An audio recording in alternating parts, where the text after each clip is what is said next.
While most of us are afraid of seeing ghosts, my next guest is like, bring them on, girl. And she goes to some crazy places, all in hopes of finding some paranormal activity. Give it up for expert ghost hunter, paranormal investigator, my friend, and the executive producer of my radio show on My Talk 1071, Dawn McClain, everybody. You have 80 titles. Yay! You have 80. I'm the queen of dragons. Yes. No. Yeah. You're a dream weaver. Yes. She also can interpret dreams. She does it all. Yeah.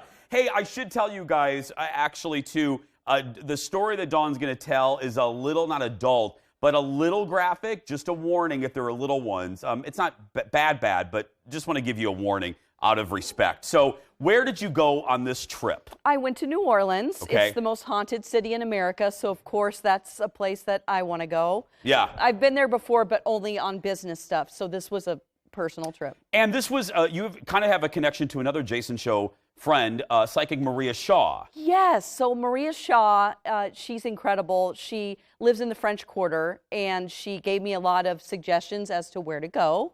One in particular, do you want me to... voodoo, yeah, get it going Okay. right into it, yeah. Okay, so there is a voodoo shop called Bloody Mary's Haunted Voodoo Museum.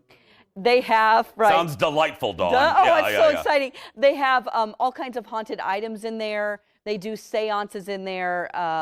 They have a bunch of haunted dolls, which are pretty creepy. One of the interesting things, though, about this that Maria told me about, and it's been on some of the major paranormal shows, is that there was a murder that happened in the apartment above this voodoo shop. And you're looking, these pictures right here, everybody, because Dawn can't, that's the couple right there that Dawn's getting ready to talk about. Okay, so let me be very careful about this. This is a sensitive topic. I won't get into too much detail, but they met around the time of Hurricane Katrina, and it was a tumultuous relationship. He ended up strangling her and did horrible things to her body. If you want to look that up, it's the story of Zach and Addie. That's the picture of them. I don't want to talk about it on TV because it is that horrible. I will mention that the stove that's pictured in there is the original stove. Where things happened, that's all we will say for a breakfast show. Just I mean, for a show that's on during the morning, I'm just saying you let your imagination run with you. Sure. Yeah. So they actually rented out that space to other tenants with the same stove in it. Can you believe that, audience? Something horrible happened in that kitchen on that stove. Yeah. They rented it out and kept the stove. Yeah, and people continue to cook their pot roast in there and whatever. Yeah. And making soup and whatever. Yeah. So anyway, after a week of doing the things that he did, he maybe had some remorse and wrote a note that you can actually find online as well. And he had that in his pocket and then died by suicide by jumping off one of the hotels in the French Quarter. Now, before we hear some audio that you recorded, because Dawn's part of the Twin Cities Paranormal Society, and you do this, and we'll talk about it in the other segment, but let me ask you what I asked you on the radio show, and not being goofy. There's an upstairs, right, Dawn? Mm-hmm. Yeah. When you walked in, and you're used to these environments, what did you feel? Well, there's a room where they have the haunted items in a case, the haunted dolls, and you can read all about them and everything. But then, and then there's a seance room, and then there's a door that goes upstairs where he did what he did.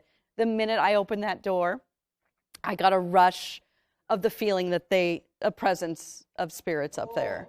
And it's just a darkness that you felt. know, and I've been to many of these places before, and sometimes you don't feel anything, but I definitely went, like it took my breath away. It was just an overwhelming feeling of despair and sadness. And one of the most, and correct me if I'm wrong, you do this a lot, one of the most dramatic changes of environment that you walk into, because sometimes you get a very subtle change of feeling. This Sure. was not subtle. No, this wasn't like, okay, I know that there might be somebody's grandma hanging out here just protecting, the family or something. No, it was a feeling of, he didn't get rid of these emotions, and she was not prepared for that death. Now, what are we getting ready? We're getting ready to hear a soundbite, and we're going to hear it first in normal speed, and then we're going to slow it down for you. What are we getting ready to hear? Okay, well, I was with my boyfriend at the time, and he had a lot of things he was holding for me, because that's what you do. You're like, hold this, Yeah. And then I was like, okay, you're holding too many things. So we're sort of, I think it's just me talking to him,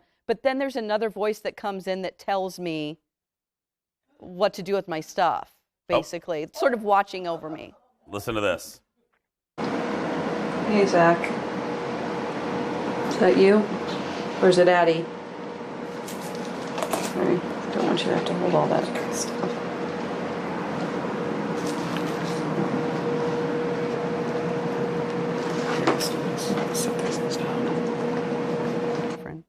Okay, so we're going to slow it down because it's always hard. I never know where to listen for. Yeah. When does it come in the... It's the end, the whispering part. It's like... whisper. It's the whisper. It's like you need to put down some of that stuff or something like that, yeah. Okay, listen, here it is slowed down.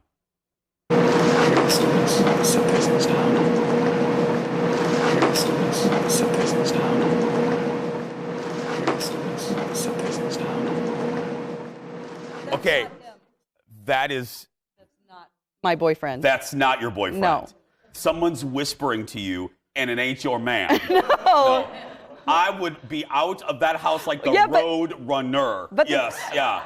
But I didn't hear it with my own ears. That's the thing about this is that you listen to, I recorded up there for about 45 minutes, and a lot of it we couldn't hear a lot because there was an air conditioner going on. But you always hear it just from your recordings. Yeah. Rarely do you hear it with your own ears. And that's what happened. More with Dawn, another place she went in New Orleans that, well, you'll see when we return. Back after this. Wow. That whispering was very, like... Welcome back, everybody. We are back with my buddy from our radio show, Dawn McClain, and paranormal investigator. Okay, so... Do you mind if I'm going to ask you what we were talking about in the commercial break? Sure. You said, we just heard a little bit of that tape right there, a little bit of whispering.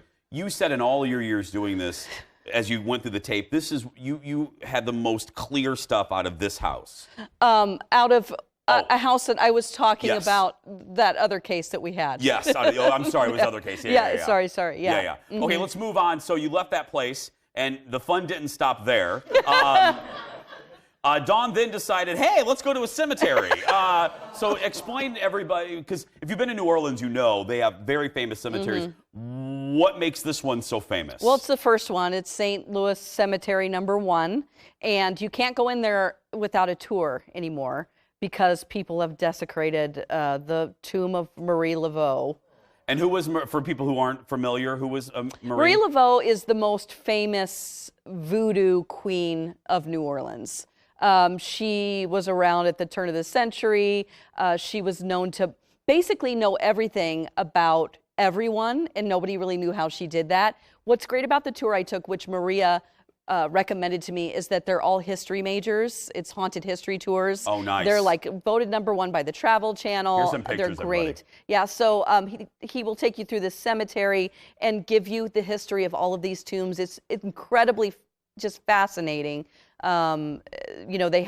That's actually Nicolas Cage's pyramid that he'll be buried in. That's not a joke, everybody. That's not. So he pre-purchased that? Okay, so you cannot buy a mausoleum or a crypt in this cemetery anymore. These are the oldest families in New Orleans. The history of all these families is very rich. It goes back into the 1830. You've got people buried in here. So somehow Nicolas Cage has a pyramid that showed up. I don't know what was there before, but our tour guide said it's funny because then the cemetery was able to do all of these repairs, like $250,000. Gee, that's how we got in. Yeah. Repairs. So there must have been some type of quid pro quo. Yeah. Yeah. And I know because I went to the Lafayette cemetery when we were there in November, and just the history of the fact that there are many family members in each mausoleum, which I found fascinating. It's fascinating. Our tour guide was like, this is the way to go. This is good for just for property alone, just to consolidate people. He's like, quit burying people individually. Just stack them all up. Yeah. You're with your loved ones. They unseal the tomb once you pass, and then they just put you in with the other family members. Yeah. And they're just all in there together. And some of them, I was walking by a tour group, some of them have 13, 14 relatives and even more. Like and, 25, right? Yeah, it's if you ever go, the Lafayette, you don't need a tour guide. This one you do. Yes, you do, because people have been in. You know, there's a legend that if you want if you want a blessing or a curse, either way, you put 3 X's and you say your wish to Marie Laveau, and then when you get it, you go back and circle it. So her entire tomb has X's all over it. Somebody went in and painted it entire pink, just completely pink one night, and so now they've closed that to the public, so you can't get in. See, this is why we can't have nice things. Yeah, right. This We is can't why have nice crypts and tombs. Yeah, this is.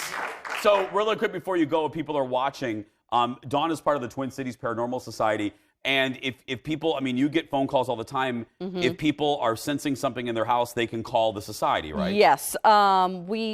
We don't charge. We take donations because we need to buy new equipment and stuff. Yeah. But no, you can contact us if you have a feeling that something's in your house. We all have background checks. We're legit. And we'll come in and use our equipment. You know, I mean, it's weird to have weird people in your home. Dawn won't steal your pottery. Yeah. Yes, yeah. Twin Cities Paranormal Society. You can find us on Facebook. We also have a website as well. It's fabulous. Dawn McClain, everybody. So follow Dawn. Head to her Instagram account, Dawn at Dark. And then for the Twin Cities Paranormal Society on Facebook, right, Dawn? Yeah, you can find them as well. It's actually on my profile as well. Perfect. You can link it. Yeah, just go to Dawn at Dark for more.